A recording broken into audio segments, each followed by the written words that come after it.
लोगोफोर दिनैनिबो गोदान मोनसे सर्ट आपडेट भिडिअआवहाय गिबियावनो नोंथांमोनखौ गासैखौ बरायनो थालायबाय। स' लोगोफोर दिनै बे भिडिअनि गेजेरजों नोंथांमोननि सिगाङाव बर'नि मोननै गोदानै फैनो गोनां मिउजिक भिडिअफोरनि सायाव सुंद' आपडेट लानानै फैलायबाय। स' नोंथांमोना बे मिउजिक भिडिअफोरा मा आरो सोरनि फाव खालामनायखौ नुनो मोनगोन बेफोरखौ मिथिनो थाखाय भिडिअखौ जोबजासिम नायलांदो। स' गिबियावनो दङ रस्टेड अलमेन्स एन्टारटेनमेन्ट बेनारनिफ्राय नोंनि अननाय मोननानै मुंनि मोनसे गोदान मिउजिक भिडिअ फैनो थांगासिनो दङ दे लोगोफोर।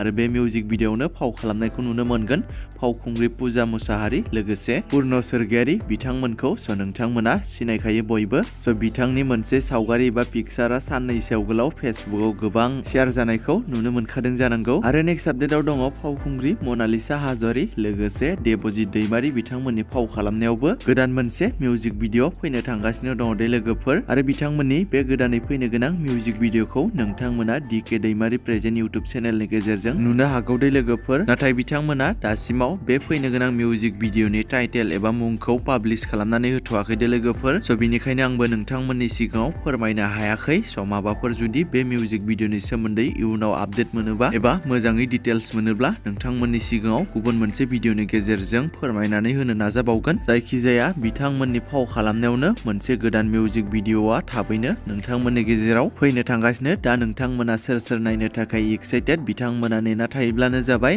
स' लोगोफोर बिदिब्ला दासिमनि सर्ट आपडेट भिडिअआ बेखिनियानोमोन। जुदि नोंथांमोना भिडिअखौ नायनानै मोजां मोनदोंब्ला लाइक खालामदो।